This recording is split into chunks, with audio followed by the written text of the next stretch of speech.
राजधानी रायपुर में पर्यावरण संरक्षण को लेकर ग्रीन आर्मी जो है लगातार कार्य कर रहा है। चाहे वो पेड़ पौधे लगाना हो, तालाबों की सफाई करना हो या फिर जल संरक्षण, इसको लेकर ग्रीन आर्मी लगातार कार्य कर रहा है और लोगों को जागरूक भी कर रहा है। इन्हीं सब मुद्दों पर चर्चा करने के लिए आज हमारे साथ मौजूद है ग्रीन आर्मी के संस्थापक अमिताभ दुबे जी। अमिताभ जी, साधना न्यूज में आपका बहुत बहुत स्वागत है। सबसे पहला सवाल मेरा यह है अमिताभ जी, ग्रीन आर्मी क्या है? पर्यावरण संरक्षण के एकमात्र उद्देश्य को ध्यान में रखते हुए ग्रीन आर्मी का गठन किया गया। और जब हमने ग्रीन आर्मी संस्था का निर्माण किया तब हमारे दिमाग में केवल यही बात थी कि एक ऐसी संस्था होनी चाहिए जिसका एकमात्र उद्देश्य हो पर्यावरण संरक्षण के लिए काम करे। जब कभी हम देखते थे कि पर्यावरण को कोई क्षति पहुंचती थी, कोई नुकसान होता था, तो एकाकी स्तर पर व्यक्ति प्रयास करता है, एक व्यक्ति उसके लिए एफर्ट करता है, अलग अलग क्षमताओं के मुताबिक लोग काम करते हैं। लेकिन ऐसा लग रहा था कि ये समस्या कोई छोटी नहीं है, एक बहुत बड़ी समस्या है। क्योंकि पर्यावरण का नुकसान कभी एक जगह पे हो रहा है, कभी दूसरी जगह पे हो रहा है, कभी पेड़ों को क्षति पहुंचा जा रही है, कभी तालाबों का नुकसान हो रहा है, कभी कुछ और चीजें हो रही हैं। तो ऐसे बहुत सारी चीजें हो रही थी।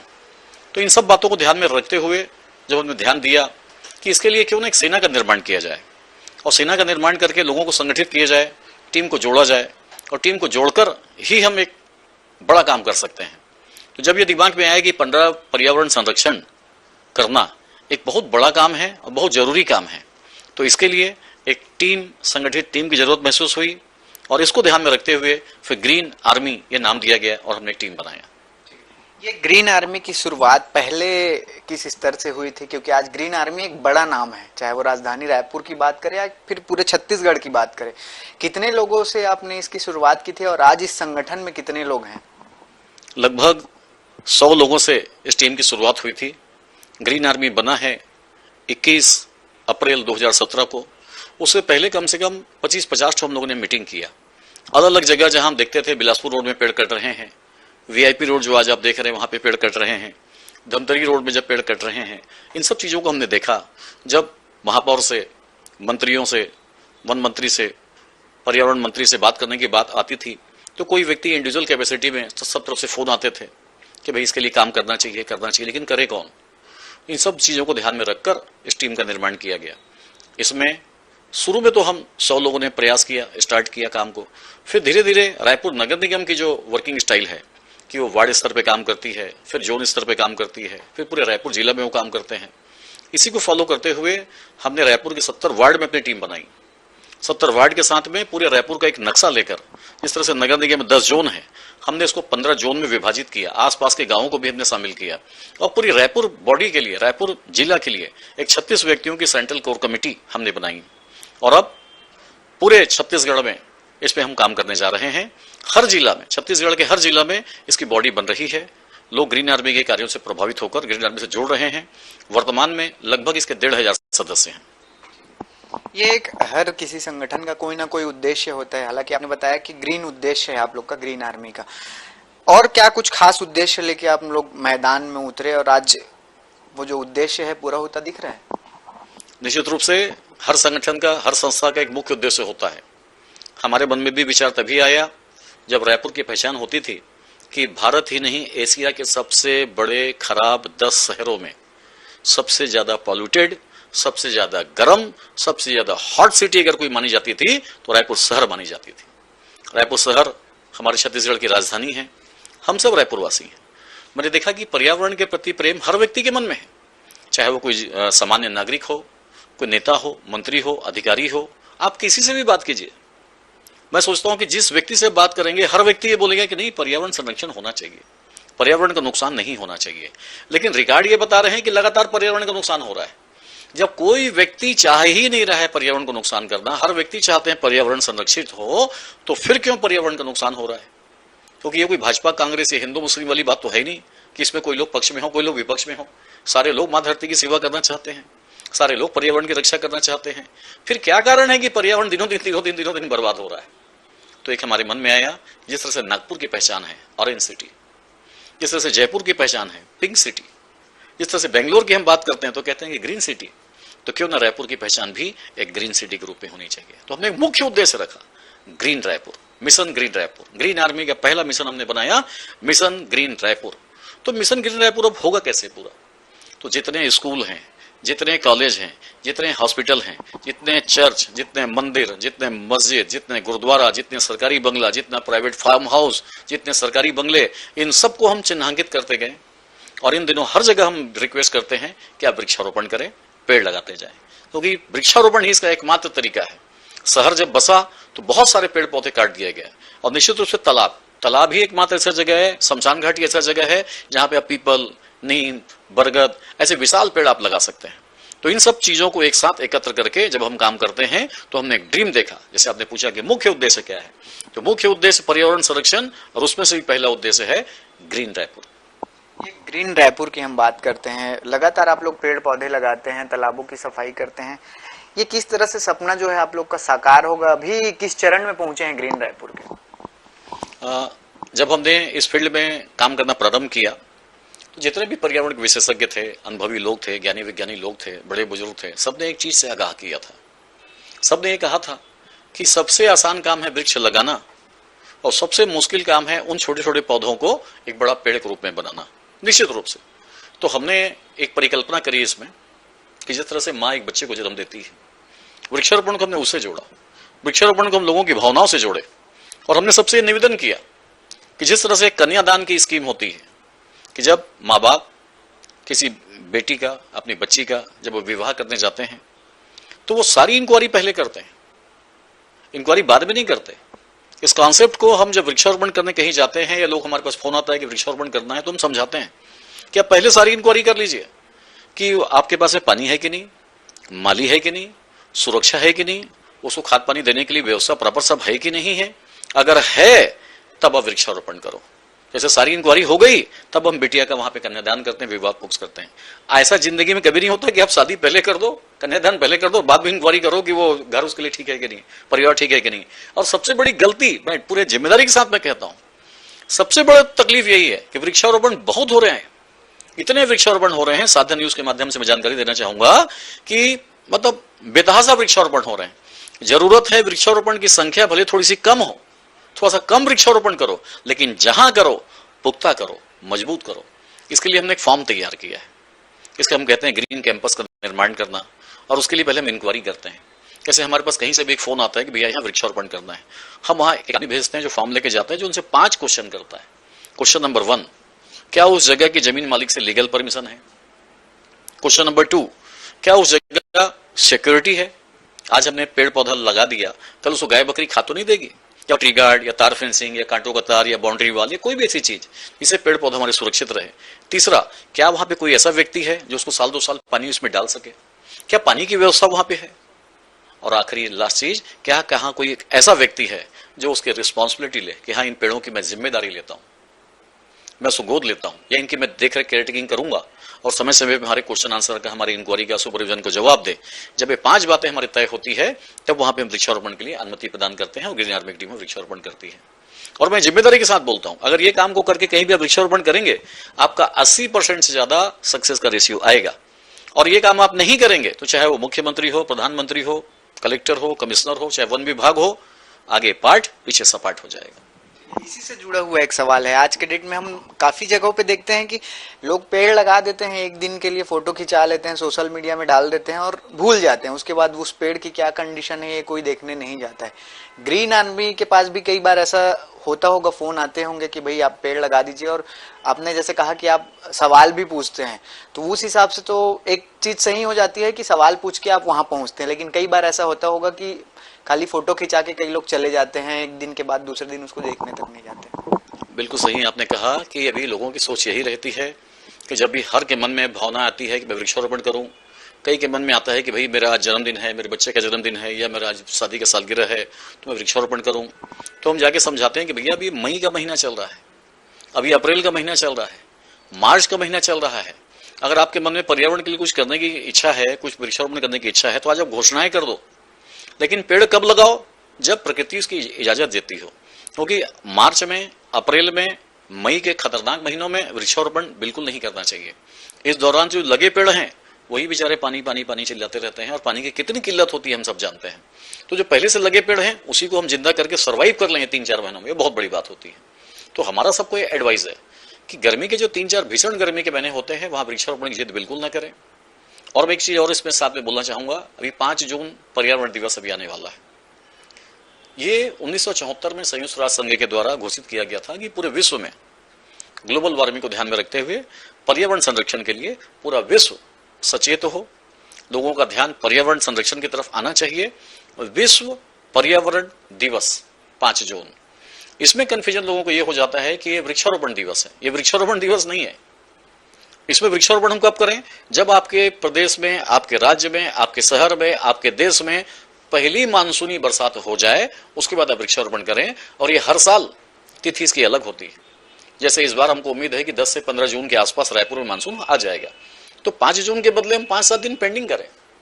5 जून को अगर आपको बहुत ज्यादा काम करने की इच्छा हो रही तो 1 पेड़ या 2 पेड़ सांकेतिक तौर पर लगा दें। इसके लिए स्पेशल केयर करें, क्योंकि भीषण गर्मी अभी है। आज की तारीख में आज हम 1 जून में बैठे हैं और आप देखिए कि यहाँ 40 डिग्री के आसपास टेम्परेचर है। तो ये 4 दिन 5 दिन में ये टेम्परेचर कम नहीं होगा, ये बरसात आनी जाएगी। तो इसके मौसम वैज्ञानिक लोग इन्फॉर्म करते हैं कि आपके शहर में मानसून कब आने वाला है। मेरा सभी से निवेदन है, अगर इन चीजों को ध्यान में रख के हम वृक्षारोपण करें कि सिक्योरिटी क्या है, उसका मेंटेनेंस क्या है, और सबसे बड़ी चीज एक चीज में और है कि पौधे की प्रजाति क्या है। जिस तरह से आप और मैं अगर अमेरिका चले जाए, इंग्लैंड चले जाए, या इंग्लैंड का आदमी रायपुर आ जाए, तो उसको बहुत तकलीफ होती है। मौसम से हम एडजस्ट नहीं कर पाते। हम एक व्यक्ति की बात कर रहे हैं और हम हजारों और लाखों की संख्या में दूसरे प्रदेशों के, दूसरे देश को पेड़ को लाके यहाँ लगा देते हैं, वो सर्वाइव नहीं करता।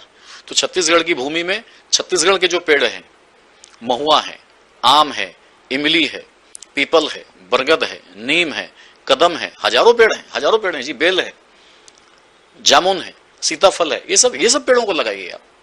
हम जो बाहरी पेड़ को लगाते हैं वो कहीं ना कहीं सर्वाइव नहीं करता और वो फायदा हमको नहीं देता जिस फायदे की हमको उम्मीद होती है। अमिताभ जी, एक सवाल ये भी आ जाता है, जब आपने इस संस्था की शुरुआत की होगी तो अक्सर ये होता है कि हम कोई चीज की शुरुआत करते हैं तो टोकने वाले भी बहुत आ जाते हैं, या फिर नेगेटिव चीजें अक्सर निकल कर सामने आती है। आपके साथ भी कुछ ऐसा ही हुआ हो?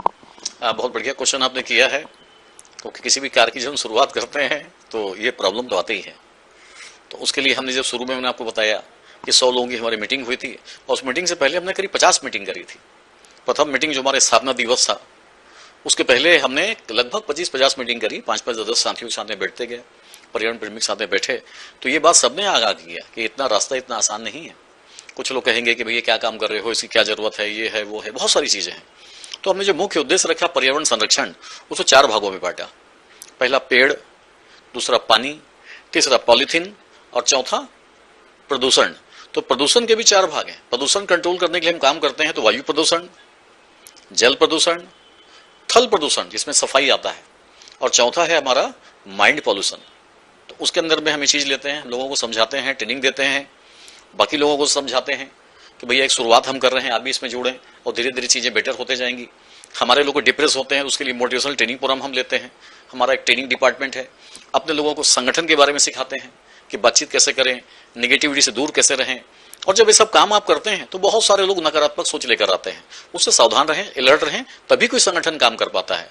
और यही कारण है कि आज ग्रीन आर्मी 6 साल से इस मुकाम पे जमा हुआ है। इसके लिए हर बुधवार, मैं फिर से रिपीट करूंगा, हर बुधवार, जिस तरह से बजरंगबली के मंदिर में हर मंगलवार को आरती होती है, देखिए किसी ने बहुत जमाने किसी समय में सिस्टम एक बना दिया।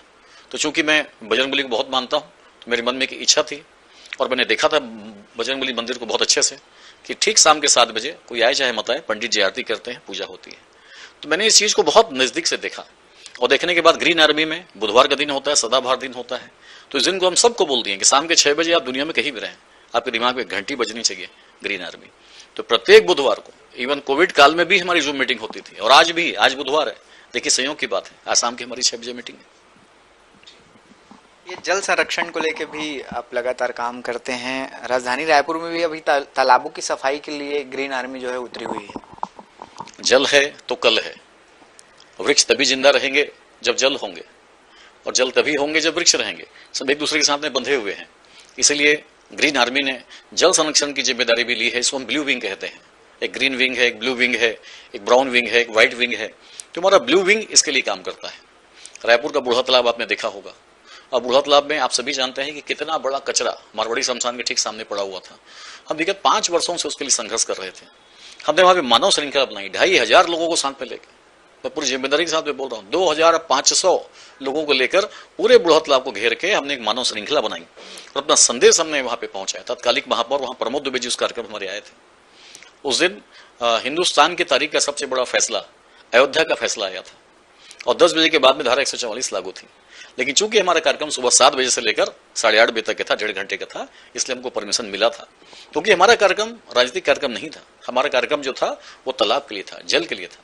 तो हमें अनुमति वहां से मिली थी कि आप 9 बजे तक हर हालत में वाइंड अप कर दें और 7 बजे से जो 8:30 कार्यक्रम है उसको 8 बजे तक 8:15 तक खत्म करें, 15 मिनट पहले खत्म करें।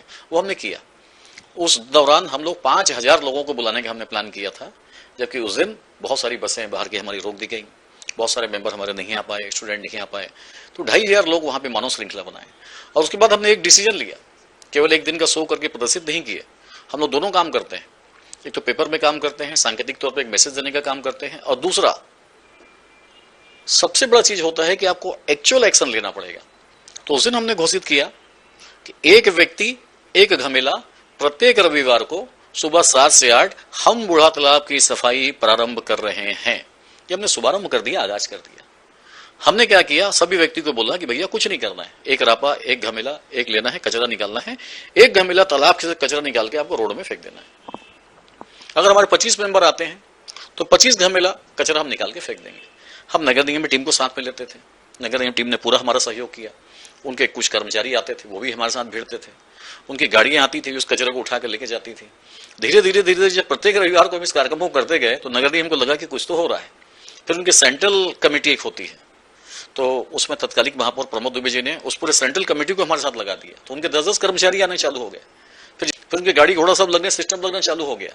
और उसके बाद फिर अभी जो नए हमारे महापौर हैं एजाज ढेबर जी ने कोरोना काल में बड़ा बेड़ा उठाया।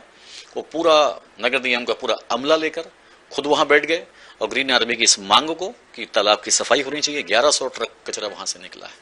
देखिए कितनी बड़ी बात है और कितनी दुख की भी बात है। दुख की बात इसलिए है कि राजधानी बनने के 20 साल बाद ये काम हुआ। बूढ़ा तालाब हमारे शहर की जान है। वहां का पानी इतना बेकार हो गया था कि लोग बोलते थे जल जिंदगी नहीं है, जल जीवन नहीं है, जल मृत्यु है। वहां मछलियां मरनी चालू हो गई थी, जिसको हम घूमने फिरने का स्पॉट मान के चलते थे, वहां से बदबू आ रहा था, सारे लोग उसको देख रहे थे। ये पहल ग्रीन आर्मी ने की और उसका रिजल्ट आया कि 1100 ट्रक मलबा उस एक तालाब से निकला। और ये केवल एक तालाब नहीं है, हम रायपुर का इससे 4 गुना बड़ा तालाब आपको और बताते हैं, जो शायद आपने भी नहीं सुना होगा, रायपुर के बहुत कम लोगों ने सुना है, गजराज बांध, गजराज तालाब। पहले गांव का एक नियम होता था कि जब भी कोई एक गांव 25-50 घर का बसाए जाते थे तो 4-5 तालाब बनाए जाते थे। आज पूरा शहर नया राजधानी बन गया है, नए तालाबों की कमी है। बल्कि एक बहुत बड़ा तालाब है 230 एकड़ का, बूढ़ा तालाब से कम 5, 6, 7 गुना बड़ा तालाब है। संतोषी नगर से मात्र 2 किलोमीटर दूर कमल विहार वीवाई हॉस्पिटल से पहले 230 एकड़ के एरिया में यह तालाब क्षेत्र आज भी वर्तमान है और दम तोड़ रहा है। ग्रीन आर्मी प्रत्येक संडे वहां जाके काम करती है। हम नगर निगम के साथ में, अपने ग्रामीण साथियों के साथ में, ग्रीन आर्मी के साथियों के साथ में, कॉलेज स्कूल के बच्चों के साथ में प्रत्येक रविवार सफाई में जुटे हैं और हमें पूरा विश्वास है वो तालाब एक दिन साफ होगा। रायपुर शहर में हमने ग्रीन आर्मी सभी साथियों से बोला, आज रायपुर शहर मंदिरों को तालाबों का शहर माना जाता था। देश जब आजाद हुआ 300 से ज्यादा तालाब थे, लेकिन 300 से ज्यादा तालाब में 150 तालाब पट गए, मर गए, किडनैप हो गया, गायब हो गए, गुम गए। एक आंदोलन नहीं हुआ जी, एक लड़ाई कहीं नहीं हुई। आज आप 2400 स्क्वायर फीट के एक तो प्लाट ले लो, आप मैं 5 स्क्वायर फीट में आपके कब्जा कर लूं, आप मेरे को दौड़ाओगे डंडा लेके, आप मेरे खिलाफ कोर्ट कचहरी मुकदमा दायर कर दोगे। बड़े बड़े तालाब पट गए, बड़े बड़े तालाब बंद हो गए, गुम गए, पता नहीं चला उसका, शहर में कोई आंदोलन नहीं। और वाटर लेवल हमारा क्या है, आप एक इंक्वायरी कर लीजिए कि 10 साल पहले रायपुर का वाटर लेवल क्या था, आज वाटर लेवल क्या है और 10 साल बाद क्या होगा। होश उड़ जाएंगे आपके। आज 300-300 फीट, 350 फीट, 400 फीट जब हम खुदाई करते हैं पानी नहीं निकलता। ये हालत है पानी की। जबकि इस रायपुर में मैंने खुद देखा है, मेरे घर के पास में बगल में हमारे चाचा जी के यहाँ कुआं था, मैंने बिना रस्सी के अपने हाथ से बाल्टी से, पूरी जिम्मेदारी से बोल रहा हूँ, आज मैं 51 साल का हूँ, मुझे याद है शायद मैं उसमें 10-12 साल के 15 साल का रहा हूँ, ठीक 30-40 साल पहले मैं कुआं से अपने हाथ से बाल्टी से पानी में निकाला हूँ, मुझे रस्सी की जरूरत नहीं पड़ती थी। और आज उस कुआं में 300 फीट में पानी निकल रहा है। तो ये क्या हो रहा है, एक व्यक्ति के जीवन काल में अगर इतने नीचे जा रहा है तो 2-3 पीढ़ियों में जल कहाँ जाएगा। रायपुर का जल लेवल समाप्त हो जाएगा। ये जो प्रकृति से हमें जो वरदान मिल रहा है जल का, जिसको हम अमृत कहते हैं, इसको हमको सहेजना चाहिए। अगर नदी नालों के माध्यम से सारे जल को हम समुद्र में वापस डाल देंगे, अरे समुद्र से ही तो भगवान सूर्यदेव उसको भाप बनाकर, बारिश बनाकर हमें पानी देता है। और बरसात के पानी को आप गंजी में कहीं भी समेट के देखिए भैया, उसको देखिए, उससे शुद्ध जल दुनिया में कुछ नहीं होता। आपका सारा जितना प्लांट है, हजारों रुपया खर्चा कर रहे हैं, एक बोतल में पानी जो बिक रही है 10 रुपया, 5 रुपया, 20 रुपया, 40 रुपया में पानी पी रहे हैं हम लोग। हजारों करोड़ों लीटर पानी ऊपर वाला हमको, उससे दुनिया में उससे शुद्ध जल कुछ नहीं होता, लेकिन हम प्रॉपर उसको सहेज नहीं पा रहे हैं, बल्कि धरती माता का सीना को चीर कर, उसके हड्डियों को तोड़कर, बड़े बड़े पत्थर रहते हैं, कैसे खतरनाक मशीन चलते हैं, आप सोचे ड्रिलिंग हो रही है, माँ धरती के सीने में ड्रिलिंग कर रहे हैं, उसके हड्डियों को तोड़कर, उसके हड्डी का चूरमा बनाकर, वहां पे मशीन डालकर, वहां से अंदर से हम हृदय से उसके जल को निकाल रहे हैं। अरे कब तक रहेगा? अगर माँ को भी आप खिलाओगे पिलाओगे नहीं, कब तक वो दूध देगी? हम यही काम कर रहे हैं। सीमेंटीकरण, कांक्रीटीकरण, शहरीकरण, जंगल काटो, पेड़ काटो, मैदानों को सीमेंट का बना दो। अरे पानी जब नीचे जाएगा ही नहीं तो नीचे धरती से पानी आएगा कहां? इसमें एक बड़ी चर्चा करने की जरूरत है। और मैं यहां पे आह्वान करता हूं साधना न्यूज के माध्यम से कि आज आप लोग के माध्यम से मेरी बात ये जन जन तक पहुंचे। इसमें कोई हमारा स्वार्थ वाली बात नहीं है, मैं किसी व्यक्तिगत फायदे के लिए बात नहीं कर रहा हूं, मैं आपको आगाह कर रहा हूं कि आप सब ने इस बात को सुना है कि अगला जो लड़ाई विश्व की होने वाली है वो जल के लिए होने वाली है। बड़े बड़े देश आज नदी के लिए लड़ रहे हैं कि आप बांध मत बनाइए, पानी हमको इतना दीजिए। प्रदेशों में लड़ाई हो रही है, अभी इसलिए खुल के सामने आ रही है, 2-4-10 साल रुकिए आप। हर शहर में पानी के लिए मारामारी होगी। राजधानी बनने के बाद, करोड़ों रुपए आने के बाद, अरबों रुपए आने के बाद, स्मार्ट सिटी बनने के बाद, 20 साल बाद राजधानी होने के बाद, डिक्लेयर होने के बाद, इसी राजधानी शहर में गर्मी के दिनों में आप देखिए कि टैंकर से पानी पिलाया जाता है। जगह जगह जगह जगह टैंकर से पानी पिलाया जाता है। जब यह शहर के, छत्तीसगढ़ के राजधानी का यह हाल है, आप कल्पना कीजिए कि गांव का हाल क्या होगा। जल संरक्षण निहायत जरूरी है। मैं प्रत्येक व्यक्ति से यह निवेदन करता हूं कि जल को संरक्षित कीजिए। इंद्र देवता के माध्यम से, जो प्रकृति के माध्यम से जल हमको मिल रहा है, तालाबों के माध्यम से उसको सिंचित कीजिए। बार बार बोला जाता है वाटर हार्वेस्टिंग सिस्टम करो, हम खाली एक तरफा कर वही करते हैं, धरती माता का सीना को फाड़ के वहीं से जल निकालते हैं। अरे आप वाटर हार्वेस्टिंग सिस्टम करो, उस जल को वापस उड़ा लो। हम इन जल को कंक्रीट के जंगल बना दिए हैं, इन नालियों में जाता है। और नाली कहां जाता है? नाले में जाता है। नाला कहां जाता है? नदियों में जाता है। नदियों के पानी को प्रदूषित करते हैं और नदियों का पानी फिर कहां जाता है? समुद्र में जाता है। जल का क्या उपयोग हम कर रहे हैं? एक आखिरी सवाल अमिताभ जी, जागरूकता एक अहम चीज हो जाती है, जो काम आप कर रहे हैं उसमें जागरूकता सबसे ज्यादा इंपॉर्टेंट रखता है। किस तरह से आप लोगों को जागरूक करते हैं? ये ग्रीन आर्मी बनने का मुख्य उद्देश्य यही था कि सरकार इस पे काम कर रही है। मंत्री, विधायक, कलेक्टर, कमिश्नर, एसपी, डीएसपी, जितने लोग आप मिलेंगे, प्रधानमंत्री, मुख्यमंत्री, सारे लोग इस पे काम कर रहे हैं। आप किसी एक से भी कभी इंटरव्यू लेके पूछ के देखिए, कोई एक व्यक्ति से अगेंस्ट बोल दे तो मैं संस्था बंद कर दूं, अपना नाम बदल दूं। हर व्यक्ति चाह रहा है, लेकिन क्या वो एक्चुअल रिजल्ट वो आ रहा है जो चाह रहे हैं?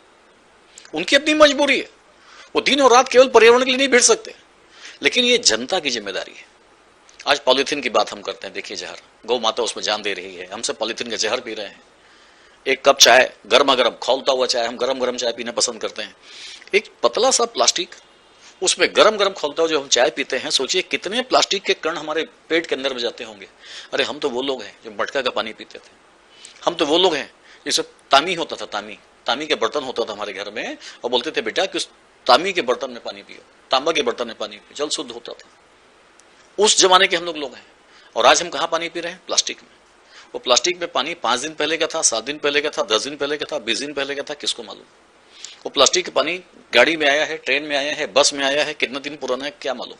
आज आपको फ्रिज में रख के चिल्ड पानी, ठंडा पानी दे देता है, आप खुश हो जाते हो ठंडा पानी है, लेकिन कितने 40-45 डिग्री के टेम्परेचर में कितने दिन पुराना है? कभी कोई एक्सपायरी डेट हम देखते हैं क्या उसमें? उस बॉटल में उसकी बॉटलिंग कितने दिन पहले हुई है?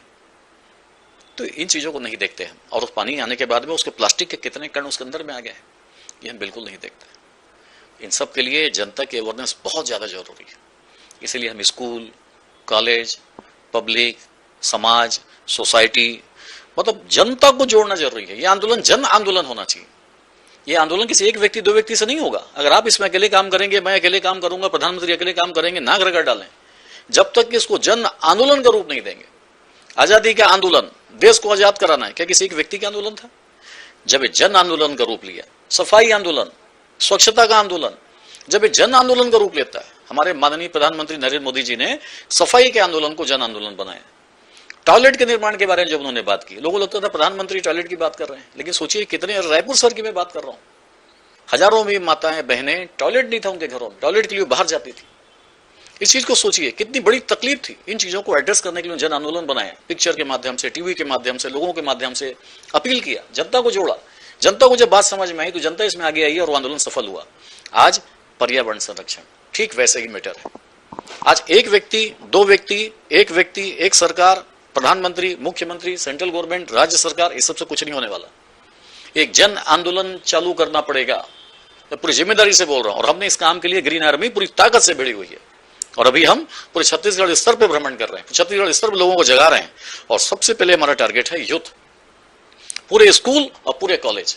हमारे उस स्कूल, उस कॉलेज तक जा रहे हैं, अपनी बात को पहुंचा रहे हैं कि हम पर्यावरण के लिए काम करें, ताकि जो यूथ है, हमारे प्रदेश के जो युवा लोग हैं, वो लोग उसके लिए तैयार रहें।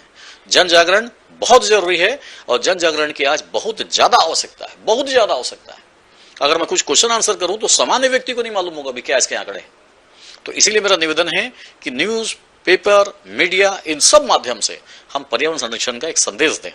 और हर व्यक्ति, चाहे वो कोई भी संगठन चलाता हो, किसी भी जाति धर्म का हो, कुछ भी वो व्यवहार रखता हो, इसके लिए 5 जून को जो हमारा हर साल कार्यक्रम होता है, मैं आपको बता दूं कि हमने कभी इस दिन वृक्षारोपण कार्यक्रम नहीं किया, जैसे मैंने पहले भी कहा था।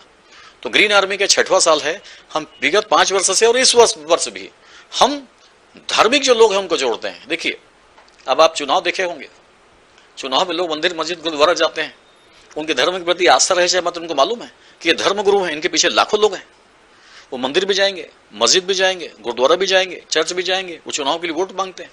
मैं किसी पार्टी की बात नहीं कर रहा हूं, मैं राजनीतिक व्यक्ति नहीं हूं, लेकिन वो धर्म गुरुओं के पास में बहुत ताकत होता है, उसको लोग फॉलो करते हैं, हजारों की संख्या में, लाखों की संख्या में। ये जो समाज के ठेकेदार जो हैं, समाज के बड़े लोग हैं, समाज के वरिष्ठ लोग हैं, धर्म गुरु लोग हैं, इनके पास में रियल में बहुत बड़ी ताकत है।